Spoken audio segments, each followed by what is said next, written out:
Okay. Can you see me? So I know that I haven't...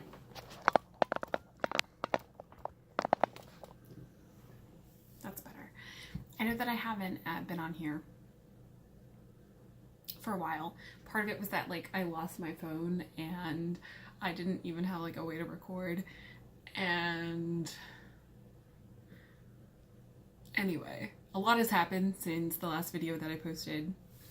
1, I turned 30. 2, it's 2019 now. And 3, I am going through this really strange new thing where I don't really have a great way to ease into this. And it's probably, in the scheme of things, not the hugest deal, but it is a new development in my life that my hair is starting to fall out. So about 5 days ago, I noticed that I had a bald patch about 2 inches in diameter, I'd say about like this big, on the back of my head. And I can't really show it to you. I'm wearing this hat like partly because my hair is a huge mess, because I haven't been blow drying it because I'm worried about it falling out. It is falling out, pretty much very noticeably. So it's not falling out like in clumps. So I've read in different places like that people who have been diagnosed with alopecia areata, which it looks like this is, I'm going to a primary care physician on tomorrow, and then on a week from now I'm gonna go see a dermatologist. So hopefully I can actually get a true diagnosis of like what's going on. But I've been seeing people on YouTube talk about how their hair was just falling out in clumps in the shower and on the pillow and all that kind of thing. So I don't really know what people are defining as clumps. My hair is falling out in bits in which it is more than one strand that's coming out, but I would say it's not more than 10 strands at a time. So if I like ran my fingers through my hair right now, I definitely would not like pull away a giant noticeable clump of hair to show you all. I might pull away like 3 or 4 hairs, which honestly doesn't seem... I'm gonna go ahead and put this back on because I've been wearing this for like a long time, so now I have hat hair. So, and I keep on like looking at my hair and I'm like, well, is that, like a new patch? Like, I don't know, no idea. Having just noticed this a few days ago, it's kind of like one of those things where it's like, this could have been happening for a while and I just wasn't aware. I always tell people like, oh man, like my hair is really gross, it like gets everywhere. That's like something that I just like say because it's true. My hair tends to get everywhere, and I don't know if that means that my hair has been falling out at an increased rate than it should be for years. I don't know if if this is a recent thing. I don't really know. It does seem like the giant patch on the back of my head is recent. I noticed it just from after I took a shower one day when my hair was wet. I felt the back of my head and I was like, it feels kind of weird back there. It feels like maybe my scalp is dry or something. And then, kind of went in this thought process where I was like, well, why am I feeling my scalp so much? And so then I, felt the other side of my head and I was like, that's weird. It seems like, I can't really feel my scalp like that on the other side of my head. So then I took a picture with like a selfie of the back of my head with my phone, and it was this like giant noticeable bald patch on the back of my head. And I was like, great. Why is nobody, like, no one has alerted me to this giant bald patch on the back of my head. My hair is long. I don't have super thick hair, but what seems like is that I have a lot of hair. So I have really fine, thin hair, but I have a lot of it. So it is currently covering the patch because it's on the back of my bottom half of my scalp. So like when I I'm wearing my hair, I'm just like parting my hair to the side and like putting that hair over the patch. So like right now, I can walk to Starbucks or whatnot and no one's gonna be staring at the back of my head wondering what the heck is happening to this person. If it is alopecia areata, the internet tells me that it's common that women under the age of 30 do get this. A lot of times it is people who are younger who start getting this, and it's an autoimmune disease. And if there are like autoimmune disorders that run in your family, then you have a higher likelihood of getting it. And I do have autoimmune disorders, not alopecia areata, but rheumatoid arthritis and something else that do run in my family. So this is like the information that I have. I haven't gone to a professional yet about this. I've just been seeing people on YouTube talk about it, and I've been just reading things on the internet. And of course, like everybody has their thing about what really worked for them. There are multiple videos on YouTube about people changing their diets up and that being really successful for them. But my sister, who is a doctor, kind of told me that with this specific thing, which I have not been diagnosed yet with, but it is probably that because it looks like that. Everything about it has all of the symptoms of alopecia areata. But the other thing, so which is the shape of the patches, which is how my nails are brittle and they have white spots on them. But again, this is another thing that I'm like, well, my nails have been brittle with white spots for like a long time. So, you know, I don't know, like since I was 5. So, and yeah, anyway, so I just don't know like when was the origin of this. I did used to have really, really thick hair, and I had a lot of hair, and I know, like I say to my friends, I've been saying to everybody for years, like, oh, my hair, like it just falls out all the time. Like it's really fine and frizzy, and like there's nothing I can do to it to like make it nice. It's just kind of a mess, and it just falls out all the time, and I find it in my salad all the time or whatever. And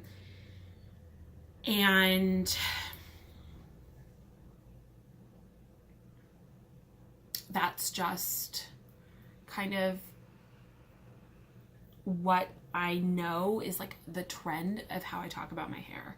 Now, more recently, I did notice more recently that when it was coming out, you know, not just one hair at a time. It was coming out like multiple hairs at a time. And it was just like more, like just everywhere. Like anything I would do, I would just like be brushing hairs off of me. And that is still the case. My hair is still falling at an excessive rate. I really thought, okay, it's just winter. I really didn't think anything of it until I found the patch, and yeah. So, and obviously there's like a psychological component to this where you don't really know what's going to happen, because there are different kinds of alopecia. If it is alopecia, where you might, you know, this patch might be it, or I mean, my hair is still falling out, so maybe the patch grows a couple more inches. Maybe I get a couple more patches, but then they like start growing back in. And then every once in a while,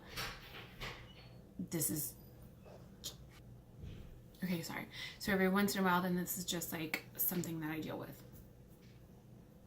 That would be like the ideal thing. But there are instances of people losing more than half of their hair. There are instances of, which I don't think I haven't lost more than half of my hair, but I do think I've probably lost like maybe an eighth of my hair. I don't know, like it's really hard to tell. Yeah, it's very hard to tell. So, you know, maybe I could lose half of my hair. I could lose all my hair. My hair could never grow back. Or I could be like fine. Like this could go into remission. This could be like the only instance in my life where I like even deal with this. You know, it's like, it's just hard to wrap my head around. Like psychologically, like kind of like what to prepare myself for. Because if this is the beginning of me not having hair anymore, then that's something that like, if I'm walking to Starbucks without any hair, like people are gonna look at me differently than they look at me now. Like I'm gonna be treated differently in the world than I am treated right now, and so I don't really know how to prepare for that, or if I should think about preparing for that, or you know, whatever the case is, right? And then the other thing is, okay, is this like an internal health concern? Because I have all these like other symptoms that could be kind of describing like a number of different health things. Like people in the body positive community often talk about Hashimoto's or PCOS, which is the polycystic ovarian syndrome. And I have a lot of like classic symptoms of PCOS where I have issues with weight control, but I also have disordered eating patterns that honestly, the way that I eat, like it's not like I'm putting on like a crazy amount of weight from nowhere. Like I know where that weight is coming from, and I know that my disordered eating patterns are based in like a psychological stuff that I've like struggled over the years to kind of get over or whatever. But it doesn't, so that makes me think like, okay, well that's not like, it's not like my body is just like prone to putting on weight. I don't think, because I think that my disordered eating patterns like started when I was so young, that is like the actual culprit of me dealing with so many weight issues over the years. That is my thought process, but who actually knows? Because it's not like you're like, have been monitoring every bit of your, so, and then the other thing is that before I got my IUD, I had super irregular periods, and I think that is also something connected with polycystic ovarian syndrome. I also have facial hair, not a ton of it, but I do like pluck my chin hair or whatever, but I'm also 30, and like a lot of 30-year-olds have chin hair, so like I don't know, but I do know like I probably do have increased testosterone in my system because I am overweight, and I'm like I'm enough overweight that I'm pretty sure that whether it's PCOS or not, I probably do have increased androgens in my system, which like can be the cause of male pattern baldness. But this patch is like not where male pattern baldness would occur. That would occur like on the top of your head. So, or it would be through diffuse, which I think is also happening, diffuse hair loss throughout the head. So I think that is also happening in addition to this growing patch. So it's kind of just like a lot of unknowns. I don't know if it's, okay, it could be an autoimmune disorder, could be actually related to my IUD, like who knows? Like I don't think that's like, there's a statistically significant number of folks who deal with balding or bald patches specifically as a result of Mirena or an IUD, but who knows, could be, like, who knows, could be one of those things like my thyroid or PCOS or Hashimoto's or something like that. But like all the pictures that I've seen and everything really make it look like it is alopecia areata, which is honestly kind of like, if it was something like PCOS, like that would be easier to deal with because there are like so many things that I could do to like actually manage it. With alopecia areata, like my sister's doctor said that 50% of cases kind of like resolve themselves, like the hair grows back up on their own, but like 50% of the time they don't. So, and that's without treatment. So with treatment, that percentage I think increases a little bit, but there's also just like so many unknowns. Like nobody knows what causes, like nobody knows exactly like why that happens, where your like body starts attacking your hair follicles. Nobody, like people just don't know. People don't know like why some people lose all their hair and some people don't. Like people don't know like the key to like putting it in remission and like making it so that you won't experience the bald patches very often. Like people don't have those answers, and some people are just lucky. So right. So there are different things. Like there's like a diet. There's like the alopecia, or there's an autoimmune paleo diet, which somebody on YouTube, I'm like, I don't remember these people who I was watching, because I was also just like stress watching like all these videos the other night when I couldn't sleep. So people will go on this diet, right, which is supposed to help with like all autoimmune disorders, but like I don't know if I've talked about it that much on this channel. I can't remember, but I probably have. Like I've struggled. Anytime I've done an elimination diet, it's been like the worst choice ever, because it just spikes my disordered eating. I get way too restrictive. Like it's just not. And then like if I mess up, then I like punish myself really bad. Like I don't know. I have a lot of built up psychological stuff around this, and so I'm like really anxious about the idea that like the things that are in my control to deal with an autoimmune disorder are things that are touching on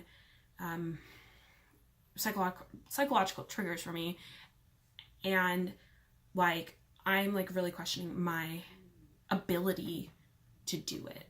And the thing is, like, if I can't control, like if this is the thing, if this is gonna like prevent my hair from falling out, or like help prevent my hair from falling out, like I have to do it. Like that's the thing. Like I'm like, I have to like figure out a way to have whatever willpower, whatever it takes to do it, because I don't want to be out in the world without hair, because, or like noticeably so, because I think it's gonna definitely affect my life, like in a way that I was not anticipating until 5 days ago. And I know that that is the way that life is.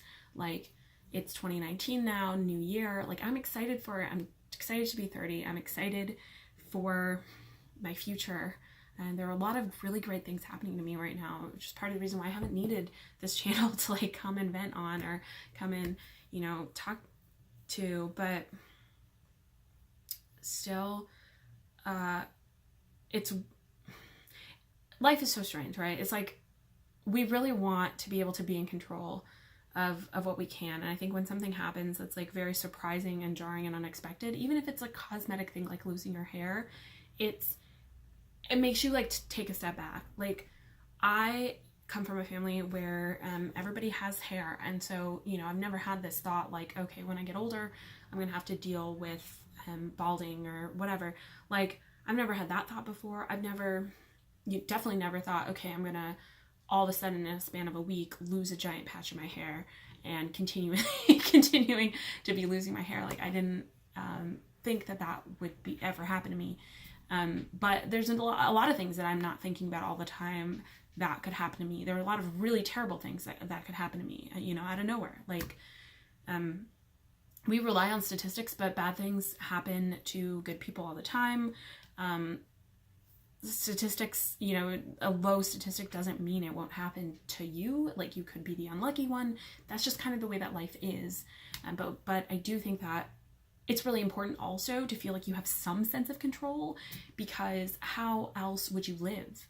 Like if I, lived every day thinking about the 1,000 different terrible things that could happen to me in that day, like I would just go crazy. Like I wouldn't be able to like leave my house. I wouldn't be able to do anything. So I make a lot of assumptions on a day-to-day. I'm assuming that I'm going to have my hair tomorrow. I assume that like and the people that I love in my life who are not sick are going to be alive tomorrow. Like I assume, that's a leap to make, and I'm not trying to make a parallel between these two things. There's just a lot of things. I assume I'm going to wake up tomorrow, and I'm going to look very similar to how I look today. Like there are just like things that you assume.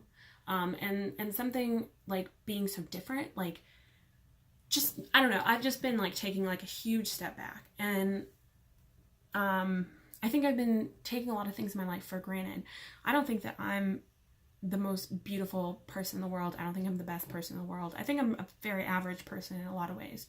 But I haven't been appreciative of that, of being average, like of having all of my basic needs met, and like and like just appearance wise, when I enter the world, like nobody looks at me and thinks like, oh no, what happened to that person? And I'm sure that that is, you know, a thought that would cross somebody's mind if they see that somebody who looks younger, somebody who looks like they're in their 30s and they don't have their hair. I think that, yeah, there's some connotations around that, around, you know, like, is that person dealing with cancer? Is that person, you know, I probably the first thing that somebody thinks is not, does that person have a cosmetic, an autoimmune disorder, but is otherwise healthy? You know, like, probably there are assumptions made about people who look different in the world, that those people who look different have to deal with every day. And I'm not somebody who looks terribly different. I'm a very average looking person. Like, I just am. And I think I haven't been appreciative of that in my life. I haven't been appreciative that I can walk anywhere, or, you know, sometimes I get unwanted attention, you know, especially if I'm like dressed a certain way or wearing makeup in a certain way or something. But like, I don't get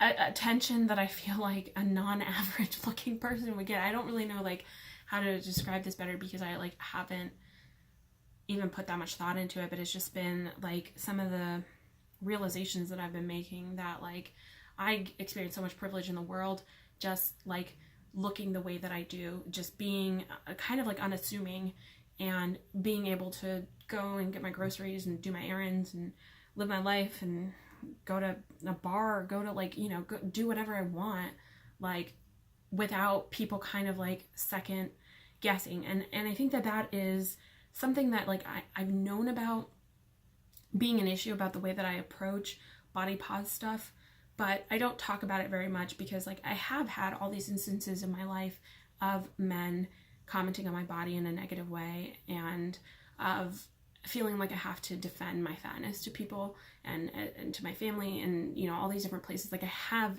definitely experienced fat shaming and fat phobia in my life.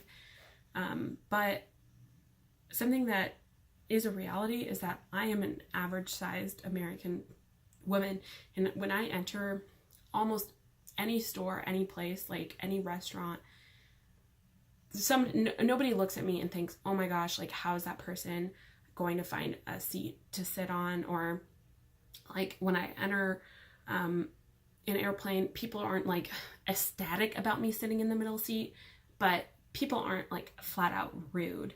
And if they are rude, like, honestly, that's on them. And I don't know, there was like this instance one time or something, but it's like so rare that my body is like taken, that other people see my body in public as like a huge inconvenience, or as being really strange or anything like that. Like, I'm just incredibly unassuming unless I am wearing a lot of makeup and dressed a certain way and trying actively to provoke attention. Obviously, like, I get unwanted attention and that's not cool, but I'm saying that like either people are looking at me in like a hypersexualized way, or they're just looking at me as like in an unassuming way. And I don't get anything outside of that. And I'm realizing that I've just been rambling about this for a long time, but it's kind of ridiculous that it took until I turned 30 and lost a patch of hair on the back of my head for me to like understand the privilege around that. That like, even though like, because I focus so much on how I'm not prettier, or how I'm not like thinner, or how I'm not like a fucking supermodel, excuse me for cursing, but it's like what am I doing? Like, why am I being so ungrateful for what I have? And I think I always talk about that and know about that in like a theoretical way, but I don't know, I just like really, until this last week, it like hit me in the face that like I love my hair. Like, I love my like super nasty hair that I like complain about all the time, falling all over the place, because it's hair and it's mine and I don't want to lose it. Like, but like, I'm also like grateful that I'm healthy and all these things, but I don't want to lose like being able, my privilege of being able to just be unassuming, of being able to go to the store and nobody like double look at me. Like, I don't want to lose that. And I didn't even appreciate it, like, while I had it. So I'm going to appreciate it now while I can. And hopefully, you know, hopefully, like, nothing is actually, you know, going to happen in the extreme. I can update you all, these videos. I can update, you know, with what kind of is happening and what's working for me or whatnot, but I definitely like urge anybody who's dealing with alopecia areata to not take any of these YouTube videos like seriously. I mean, so, you know, I'm obviously not an expert here. I haven't even gotten that diagnosis. I've said that like 20 times, but what's worked for like some random person, like, they don't know if it actually worked or if it's just like a result of them being lucky and their hair growing back and, you know, life just blessing some people and crapping all over other people. We don't know. Like, there's just so much in life we don't know. And I think that I've been looking at these videos and it's a little bit triggering that there's certain advice that's being presented as if it's like the truth, like this is the recommendation, like this is how you're going to cure your thing. Because I don't think that's rarely ever the case.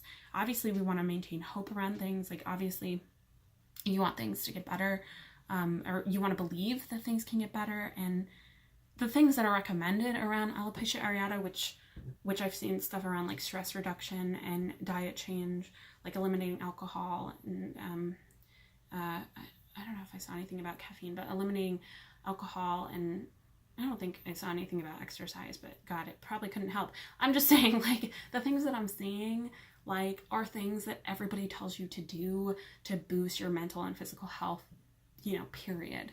And when I say diet, the diet is a lot. The autoimmune paleo diet, it's like you're eliminating entire groups of foods. So we'll see if I decide to take that on. In all likelihood, I probably will not decide to take that on because I think that's going to trigger disordered eating patterns for me. But I will definitely try to have a better diet than what I currently have. I'm currently really focusing in my therapy sessions right now on tackling my binge eating. And I think this is like a really good motivator for that. And because it's something I can physically see. And I want to make sure that I'm doing everything in my power that I can control to help myself. Or to give me a placebo effect that I'm helping myself, because probably reducing stress is useful. I mean, it just sounds like these things are useful in my life. And if I can use this as like the jump starter to like living a life that I want to lead, like, you know, might as well do it. It's 2019. So anyway, that is the end of my rambling about alopecia areata. I may or may not have it. This may or may not be a complete bullshit video, but whoever you are, my advice to you is love yourself as you are today. You don't know if you're going to have yourself the way you are tomorrow. Kiss your kids at night. I don't know. Life is strange. Things happen that we can't predict. And all we can do is try to live the best way that we can, and you know, move through the world in a way as gentle as we can and give back as we can, and just hope for a better tomorrow. So that is all that I have. Happy 2019, everyone. Have a great day.